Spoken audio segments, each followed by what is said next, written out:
আমি দেখি না ভিডিওটা, শুধু থাম্বনেল দেখেছি। তো কেরা মানে আমি জানি না, কিন্তু কেরা কথাটা খুব পছন্দ হয়েছে। বিএনপির কেরাটা বোঝার জন্য আপনাকে না মেডিকেল সায়েন্স কই। হ্যাঁ, ডরায়েন না, সেটা খুব সহজ জিনিস। হাঙ্কারের শরীরে একটা রোগ প্রতিরোধ করার ক্ষমতা আছে, এটার ইংরেজিতে কয় ইমিউনিটি। এই ইমিউনিটি আছে জন্যই আমরা এত দূষিত পরিবেশে দূষিত খাবার খাইয়া নিত্যদিন রোগে ভুগি না। শরীরে ছোট ছোট যোদ্ধা কোষ আছে, শরীরে জীবাণু বা ভাইরাস ঢুকলে তারা জয় বাংলা করে দেয়।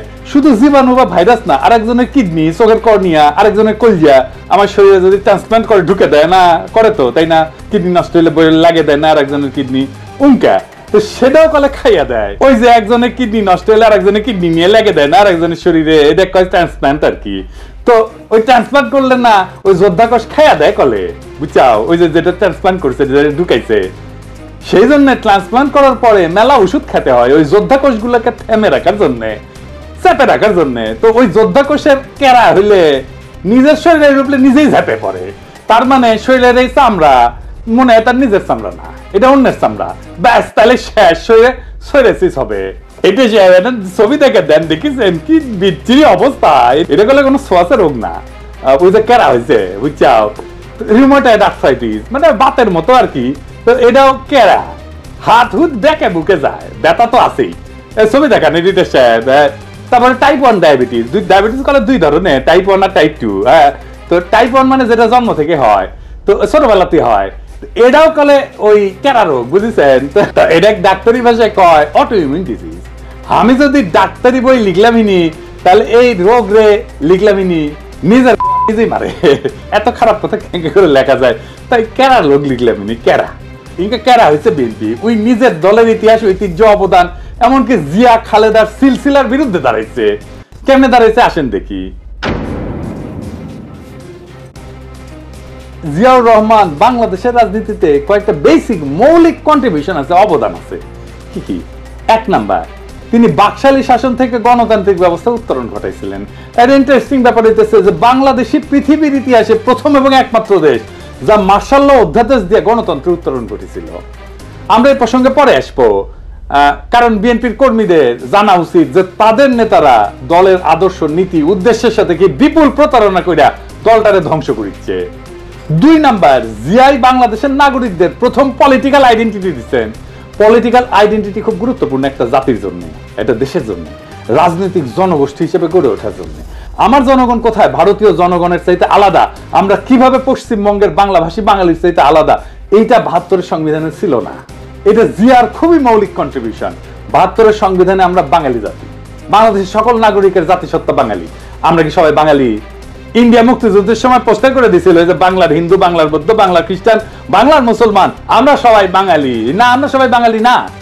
বাংলাদেশের স্বীকৃত 50টা নৃগোষ্ঠী আছে, চাকমা, মারমা, সাঁওতাল, গারো, ত্রিপুরা, বম, ম্রো, হাজং, খাসিয়া আছে না। আমাদের এই ছোট দেশে 47টা ভাষা আছে, কি বিপুল বৈচিত্র্য আছে। সবাইকে আপনি বাদ দিয়ে দিবেন বাঙালি কয়া?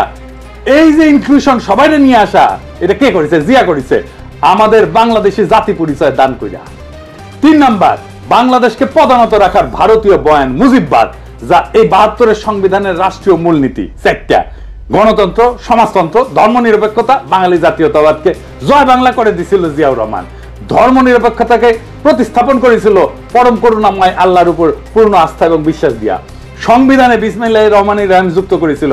আমি এক এক করে দেখাচ্ছি কি কি করেছিল। সংবিধানের প্রস্তাবনার প্রারম্ভে বিসমিল্লাহির রহমানির রহিম তো সংযোজন করেছিলেন। রাষ্ট্র পরিচালনার মূলনীতি হিসেবে 8-এর 1-এর ক অনুচ্ছেদে লিখেছিলেন, সর্বশক্তিমান আল্লাহর উপরে পূর্ণ আস্থা এবং বিশ্বাসী হইবে যাবতীয় কার্যাবলীর ভিত্তি। 8-এর ক অনুচ্ছেদের আরেক রাষ্ট্রীয় মূলনীতি সমাজতন্ত্রের পরিবর্তে লিখেছিলেন, অর্থনৈতিক এবং সামাজিক ন্যায় বিচার অর্থে সমাজতন্ত্র। 25-এর 2 অনুচ্ছেদে রাষ্ট্র ইসলামী সংহতির ভিত্তিতে মুসলিম দেশগুলোর মধ্যে ভ্রাতৃত্ব সম্পর্ক সংহত, সংরক্ষণ এবং জোরদার করিতে সচেষ্ট হইবেন, এই মর্মে নতুন অনুচ্ছেদ সংযোজন করেছিলেন। ধর্মভিত্তিক রাজনৈতিক দল গঠনের উপরে সাংবিধানিক বাধা অপসারণ করেছিলেন। একদলীয় বাকশাল ব্যবস্থা বাতিল করেছিলেন এবং সুপ্রিম কোর্টের একটা মৌলিক এখতিয়ার পুনর্বলবৎ করছিলেন। এই সুপ্রিম কোর্টের মৌলিক এখতিয়ার কি, যা জিয়া আবার বলবৎ করেছিলেন? কি সেটা? খুবই গুরুত্বপূর্ণ, আসেন এরা বুঝে দেখি। এটা বুঝতে হইলে বাকশালের দুইটা জিনিস ভালো করে বুঝতে হবে। বাংলাদেশ নামের যে রাষ্ট্র 1971 তৈরি হয়েছিল, সেই রাষ্ট্রটাকে কার্যত ধ্বংস করে দেয় বাকশাল। বাকশাল কিভাবে মুক্তিযুদ্ধের মধ্যে দিয়ে গঠিত রাষ্ট্রকে ধ্বংস করেছিল? দুই ভাবে। এক, বাকশাল যে আইনে হয়, সেই চতুর্থ সংশোধনী আইন 1975 সংবিধানের অনুচ্ছেদ 11 সংশোধন করে বলা হয়েছিল ইংরেজিত, এটা ইংরেজিত যেতে কইছে তাই ঠিকই কইছে, তাই না? এটা বাংলা করলে দাঁড়ায়, সংশোধনের আগে সংবিধানের অনুচ্ছেদে 11তে লেখা ছিল যে প্রশাসনের সর্বস্তরে জনগণ নির্বাচিত প্রতিনিধিদের মাধ্যমে জনগণের অংশগ্রহণের কথা বলা ছিল। এটা বাতিল করে দেওয়া হলো। অর্থাৎ রাজনৈতিক নেতৃত্ব বা সোজা বাংলায় শাসক নির্বাচনের ক্ষমতা আর রাষ্ট্রীয় কাজে রাজনৈতিক জনগোষ্ঠী হিসেবে জনগণের অংশ নেওয়ার ক্ষমতাই থাকলো না। এই কাজটাই করেছিল হাসিনা, বিনা ভোট, নৈশ ভোট, দামি ভোট কইরা। এটাই ইন্ডিয়ান প্ল্যান, যে বাংলাদেশের ভূখণ্ড থাকবে, মানুষ থাকবে, কিন্তু নেতা নির্বাচনের ক্ষমতা থাকবে না, যেটা হাসিনা করেছিল।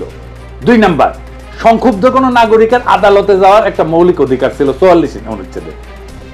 বাকশাল সংশোধনীতে সে খোদ 44 অনুচ্ছেদকে বিলুপ্ত করে দেওয়া হয়। একই সাথে 102 অনুচ্ছেদে সুপ্রিম কোর্টকে দেওয়া অধিকার, অর্থাৎ সংক্ষুব্ধ কোন নাগরিকের আবেদন শুনতে এবং প্রতিকার দিতে নির্বাহী বিভাগকে আদেশ দেওয়ার আদালতের ক্ষমতাকেও বাতিল করে দেওয়া হয়। মানে রিট আপনি করতেও পারবেন না, আদালত রিট শুনতেও পারবে না। রিট জিনিসটাই বাতিল করে দিছিল। সোজা কথায় চতুর্থ সংশোধনী আইন রাষ্ট্রের নাগরিকের সংক্ষুব্ধ হওয়ার মৌলিক অধিকার রদ করে দিছিল। এটা জিয়া পুনরায় বলবৎ করছিলেন। এইটা আদালতের একটা মৌলিক ক্ষমতা, রিট গ্রহণ করার ক্ষমতা, রিট শোনার ক্ষমতা। এই বৈপ্লবিক পরিবর্তনটা সংবিধানে ছিল কিভাবে? পঞ্চম সংশোধনীর মাধ্যমে। এই যে যা যা জিয়া করছিল রাষ্ট্র গঠনের ক্ষেত্রে, তাই পঞ্চম সংশোধনী। শুধু তাই না, জিয়ার শাসনের বৈধতা ছিল পঞ্চম সংশোধনী। সেই পঞ্চম সংশোধনী ছিল আওয়ামী লীগ সিপিবির গলার কাটা। তাই এইটার একটা ব্যবস্থা করেছে কিভাবে? এটা বাদ দিতে পারলেই অবিকৃত বাকশাল ফিরে আসে। এটাই ছিল আওয়ামী লীগ সিপিবির প্রজেক্ট। ইনফ্যাক্ট এটা ইন্ডিয়ান প্রজেক্ট। পঞ্চম সংশোধনী বাদ দিয়া দেয় হাসিনা আদালতের রায়। ওইটা মুন সিনেমা হলের মালিকানার রায়ের মধ্যে সামে পঞ্চম সংশোধনী বাতিল করে দেয় হাসিনা। ফলে জিয়ার শাসন আইনত বাংলাদেশে এখনো অবৈধ। বিএনপি যদি জিয়ার সংবিধান চাইতো মানতাম, ওই জিয়ার সংবিধান থাকলে হাসিনার ফ্যাসিস্ট শাসন চালু করতে পারতো না। জিয়ার সংবিধান হচ্ছে পঞ্চম সংশোধনীর সংবিধান, সেইটা বিএনপি চায় না, চায় 72-এর সংবিধান। নিজের ইতিহাস, নিজের ঐতিহ্যের বিরুদ্ধে দাঁড়াইতেছে বিএনপি। বিএনপির কেরা উঠিছে, তাই নিজে দাঁড়াইতেছে জিয়ার বিরুদ্ধে। এইবার বলেন, এই বিএনপি তৃণমূলের কর্মীরা আপনাদের আবেগের সাথে, জিয়ার রাজনৈতিক উত্তরাধিকারের সাথে আজকার বিএনপি বেইমানি করছে কিনা আপনি বলেন? কার জন্য করছে এটা জিজ্ঞেস করেন আপনাদের নেতাকে। কার সাথে জিয়ার রাজনৈতিক ঐতিহ্যের বিরুদ্ধে দাঁড়ায় মুজিববাদী সংবিধান, 72-এর সংবিধান রক্ষার জন্য উইঠা পড়া লাগছে? আমারে বলে আমি বিএনপি বিরোধী। হইতেই পারি বিএনপি বিরোধী, কিন্তু বিএনপি তো জিয়া বিরোধী হয়েছে, আমি তো জিয়া বিরোধী না।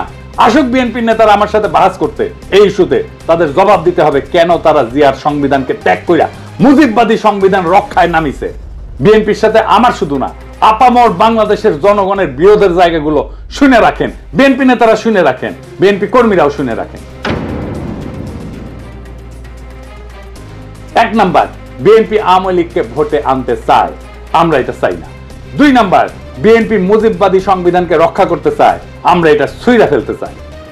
আমরা জিয়ার সংবিধান মাইনা নিতে রাজি আছি, কিন্তু কোনোভাবেই 72-এর মুজিববাদী সংবিধান মানব না। তিন নাম্বার, প্রথম আলো ডেইলি স্টারের পিঠ বাঁচাইতে আগায় আসা যাবে না। বিএনপি আগায় আসছে। প্রথম আলো ডেইলি স্টারের হোগা যারা চাটবে তাদের সাথে কোনো পীড়িত নাই, তাদের সাথে ঐক্য অসম্ভব। 4 নাম্বার, বিএনপিকে ভারত প্রেম ছাড়তে হবে। বিএনপি ভারতের সাথে 2019 সালে সম্পর্ক করতে গেছিল, পাত্তা দেয়নি ভারত। 15 অক্টোবর 2019-এ বিবিসিতে প্রকাশিত এক রিপোর্টে এভাবেই লেখা হয়েছিল কথাটা, দলটির পক্ষ থেকে গত কয়েক বছর ভারতের সাথে একটা ভালো সম্পর্ক তৈরির চেষ্টা অনেক সময় দৃশ্যমান হয়েছে। বিএনপির সিনিয়র কয়েকজন নেতা গত বছর মানে 2018 সালে ভারত সফরেও গিয়েছিলেন। তাদের সম্পর্ক তৈরির চেষ্টায় ভারত সেভাবে সাড়া দেয়নি। এমনকি বিএনপির একজন অতি গুরুত্বপূর্ণ নেতা প্রকাশ্যেই বলছেন বিএনপির রাজনীতিতে ভুল ছিল, মানে ভারত প্রশ্নের রাজনীতিতে ভুল ছিল।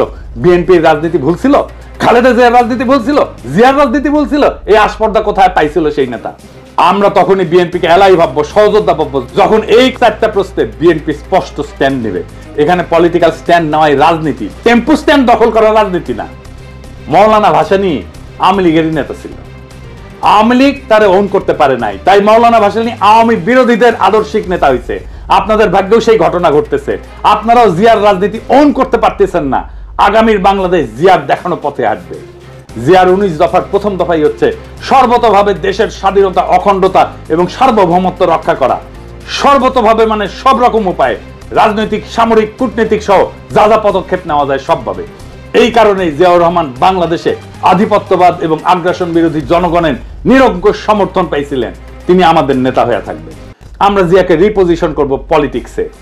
বাংলাদেশের রাজনীতিতে আমরা জিয়ার চিন্তাকে পুনরাবিষ্কার করব, যা আপনারা পারেন না। রাজশাহীতে ছাত্র রাজনীতি করার টাইমে আমরা স্টার সিগারেট খেতাম, কম পয়সা, টাকা পয়সা ছিল না, তো তাই তো এক বিএনপি নেতা আমাদের স্টার সিগারেট খাওয়া দেখে তার ছিল কেটে কইছিল যে ওই বিএনপি করে গল্লিক খায়, গল্লিক মানে গল্লিপ আর কি, সিগারেট। আপনারা বিএনপি করেন আর নির্বাচনের গল্লিক খান। আমরা জিয়ার রাজনীতি নিয়ে আগায় যাব, দেখেন কার পিছে জনতা আসে। আমি শিওর আপনাদের দলের ত্যাগী এবং তৃণমূলের কর্মীরা দলে দলে আমাদের রাজনীতিকে ঊর্ধ্বে তুলে ধরবে। ওরা জিয়ার রাজনীতি কোনটা সেটা ঠিকই চিনতে পারবে। ওরা গোল্ডিক খাইতে আসে নাই, তারা জিয়ার রাজনীতি করতে আসছে। আপনাদের মুজিববাদী, সংবিধান প্রেমী আর ভারত প্রেমী রাজনীতির ন্যারেটিভ বয়ান বদলাইতে না চাইলে আসেন খেলবো। বয়ান আর ন্যারেটিভ তৈরির মাঠে খেলা হবে, এই কাজটা আমরা ভালো পারি। আর লাইনে আসলে স্বাগতম। ভারতের আগ্রাসন মুক্ত, আওয়ামী বয়ান মুক্ত আগামীর বাংলাদেশ একসাথে গড়ব। চয়েস আপনার। ইনকিলাব জিন্দাবাদ।